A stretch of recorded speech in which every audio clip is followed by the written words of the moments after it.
Muy buenos días, bienvenidos de nuevo a Negocios Televisión. Llega el momento de repasar las noticias más importantes del día de hoy, con el foco puesto también en los mercados europeos, con tono mixto, pero sobre todo imperan las pérdidas y pendientes también de Wall Street después de resultados importantes que conocimos en la noche de ayer. Empezamos poniendo el foco en la sesión europea. Ya está todo en rojo, ya está todo cayendo. En el caso del FTSE 100 prácticamente plano, muy poquito, con caídas del 0,01% hasta los 7.389 puntos. Vemos caídas también en Alemania. El DAX cede algo más de 2 décimas, un 0,26% hasta los 14.841 enteros. Nos fijamos también en la bolsa parisina, en el CAC 40, que viene cediendo algo más, en torno a las 4 décimas, se deja un 0,38% hasta los 6.867 puntos. El más rezagado en estos momentos es el Mittel italiano, viene cayendo más de un punto porcentual, se deja un 1,06% hasta los 27.280 enteros. También caídas hoy para el IBEX 35 cede algo más de 6 décimas, un 0,62% hasta los 8.920 puntos. Y por último el Eurostoxx también con caídas del 0,34% hasta los 433 enteros. Nos fijamos también en los futuros de Wall Street, que apuntan a una sesión negativa en el día de hoy. En el caso del Dow Jones viene plano totalmente, con un 0,00% hasta los 33.268 puntos. El S&P cediendo en torno a medio punto porcentual, 0,46% hasta los 4.251 enteros. Y los futuros del Nasdaq también apuntan a pérdidas, a caídas del 0,66% hasta los 14.748 puntos. Llega el momento de fijarnos en otros activos. Vemos caídas hoy para el oro y para la plata. En el caso del oro algo más de 2 décimas, un 0,25% hasta los 1.981 dólares por cada onza. La plata perdiendo un punto porcentual hasta los 22.885 puntos. Y el crudo remontando, cediendo ya muy poquito, un 0,02% hasta los 83,72 dólares por cada barril. Así están los principales mercados y los principales activos, pero hay muchas noticias, muchas últimas horas que nos llevan un día más hacia Israel, que está acusando directamente a Irán de haber ayudado directamente a Hamas a llevar a cabo el ataque del pasado 7 de octubre contra Israel. Dicen, según el portavoz del ejército israelí, que Irán ayudó directamente a Hamas antes del ataque con entrenamiento militar, suministro de equipamiento y armas, información de inteligencia y también a través de fondos.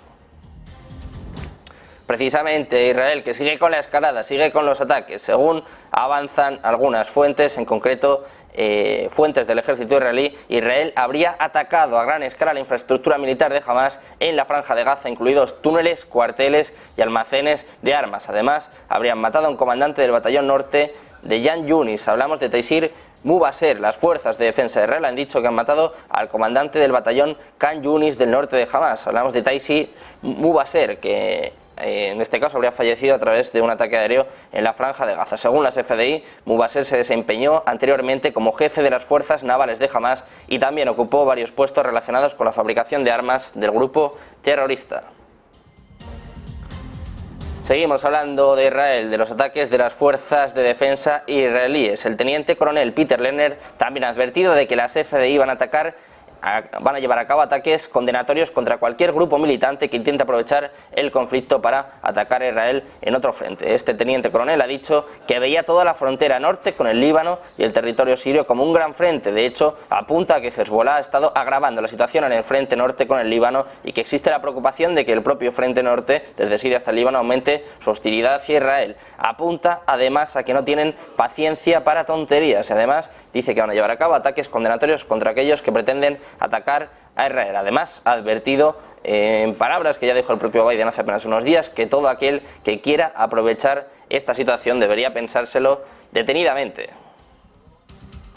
Seguimos hablando también de la polémica, del lío que tuvo lugar en el día de ayer, la crisis entre Israel y la ONU, y con un Israel que está pasando a la ofensiva. Tel Aviv ha denegado el visado al jefe de asuntos humanitarios de la ONU, Martin Griffiths, a raíz de las declaraciones del secretario general de la ONU, Antonio Guterres. De hecho, los medios de comunicación israelíes están informando de que el embajador de Israel ante la ONU, Gilad Erdan, declaró en la radio del ejército de que debido a sus comentarios van a negarse a expedir visados a los representantes de la ONU. Apunta el propio Erdan que ya han denegado el visado al subsecretario general de los asuntos humanitarios, Martin Griffiths. Ha llegado el momento de darles una lección. Esto es lo que dice Israel después de la polémica en torno a la ONU.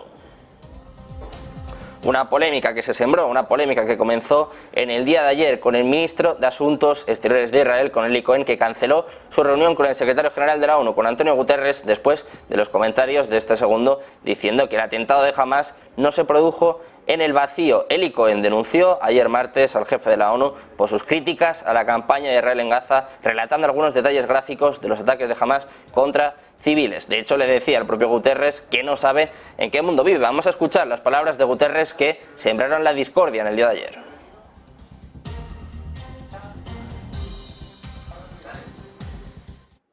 Excelencias, es importante reconocer también que los ataques de Hamás no se produjeron en un vacío. El pueblo palestino ha estado sometido a 56 años de ocupación sofocante. Han visto cómo su tierra es devorada poco a poco por asentamientos, cómo está plagada de violencia, su economía mermada, su población desplazada y sus hogares destruidos. Sus esperanzas de una solución política a sus quejas se han ido desvaneciendo, pero los reclamos del pueblo palestino no pueden justificar los ataques horrendos de Hamás. Y esos ataques horrendos tampoco pueden justificar el castigo colectivo al pueblo palestino. Excelencias. Estas son las palabras que provocaron el enfado por parte de Israel, sobre todo de su ministro de Asuntos Exteriores, Eli Cohen, que estaba precisamente en este Consejo de Seguridad de la ONU y que le decía al propio Guterres: ¿en qué mundo vive usted? Apuntaba que definitivamente este no es nuestro mundo, y además también decía el propio Eli Cohen que estaban llegando la hora más oscura de la ONU bajo el mandato de Guterres. Escuchamos a Eli Cohen, al ministro de Asuntos Exteriores de Israel, muy enfadado en el día de ayer. Si todas las naciones no se posicionan junto a los valores básicos, al valor básico de la humanidad que se recoge en la propia Carta de las Naciones Unidas, esta será la hora más oscura de las Naciones Unidas bajo su mandato, señor secretario general. Y este lugar no tendrá justificación moral alguna para existir.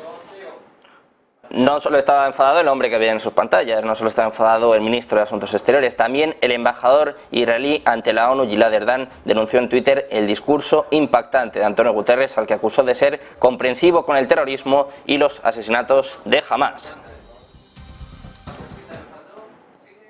Un enfado que también se hizo evidente en Estados Unidos, en concreto en el secretario de Estado estadounidense Antony Blinken, que criticó a gran parte de la comunidad internacional por no condenar explícitamente el ataque de Hamás del pasado 7 de octubre. Escuchamos a Antony Blinken. ¿Dónde está el escándalo? ¿Dónde está la revulsión? ¿Dónde está el rechazo? ¿Dónde está la condena explícita de estos horrores? Tenemos que afirmar el derecho de toda nación a defenderse y prevenir que esto se repita. Ningún miembro de este Consejo, ninguna nación en todo este órgano podría o toleraría esta matanza contra su pueblo. Como han repetido este Consejo y la Asamblea General, todo acto de terrorismo es ilícito e injustificado. El propio Blinken aprovechó este Consejo de Seguridad de la ONU para advertir, para lanzar una amenaza a Irán. Dijo, en principio, que no querían, que no estaban buscando un conflicto con Irán, pero ojo, porque dijo que iban a defender a su pueblo y que defenderían la seguridad de Estados Unidos con rapidez y decisión en el caso de que Irán continúe con sus amenazas y también con sus ataques.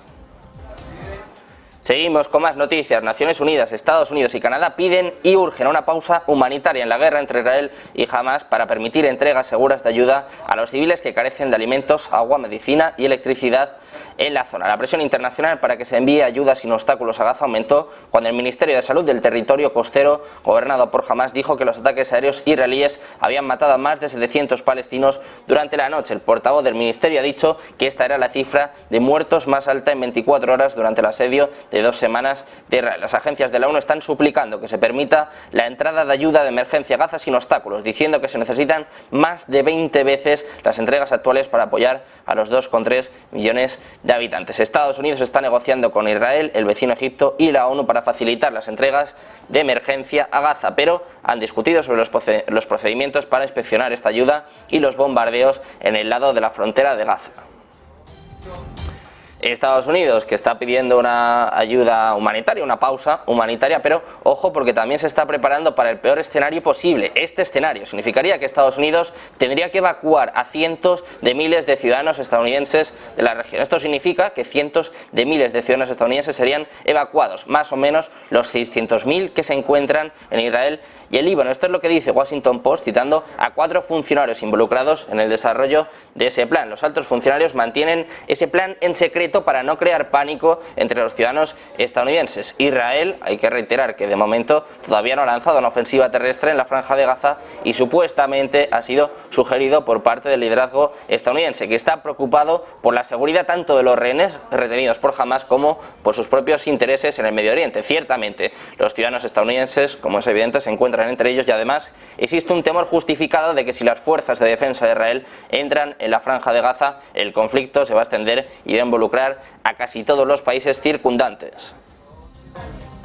También hay declaraciones, también hay reacciones en la Unión Europea, en concreto Charles Michel, presidente del Consejo Europeo, que ha llamado a la unidad y la coherencia de la Unión Europea sobre la guerra en Gaza. El presidente del Consejo Europeo ha instado este miércoles a los líderes de la Unión Europea a mantenerse unidos y coherentes en el momento de gran inestabilidad e inseguridad mundial, exacerbado por la tragedia en Oriente Medio, en sus propias palabras, que no debe distraer del continuo apoyo a Ucrania. Este ha sido el principal llamamiento que lanza Michel a los 27 en su carta de invitación a la reunión del Consejo Europeo, que empezará mañana mismo a eso de las 3 de la tarde.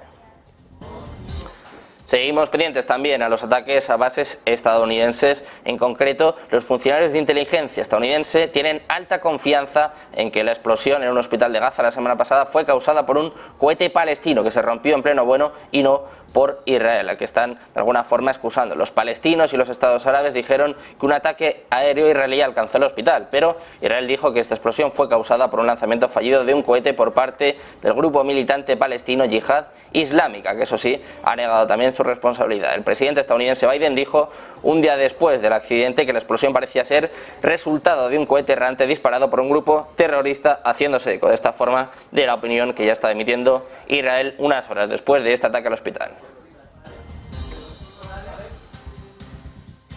Seguimos pendientes de más ataques al ejército estadounidense. Está tomando nuevas medidas para proteger a sus tropas en Medio Oriente a medida que aumentan las preocupaciones sobre ataques de grupos respaldados por Irán. Según algunas fuentes citadas por Reuters, se está dejando abierta la opción de evacuaciones de familias de militares si es necesario. Estas medidas incluyen aumentar las patrullas militares estadounidenses, restringir el acceso a las instalaciones de la base y aumentar la recopilación de inteligencia, incluso mediante drones y otras operaciones de vigilancia, que el ejército estadounidense también está reforzando la vigilancia de las torres de las instalaciones militares estadounidenses, aumentando la seguridad en los puntos de acceso a las bases y aumentando las operaciones para contrarrestar posibles ataques de drones, cohetes y misiles.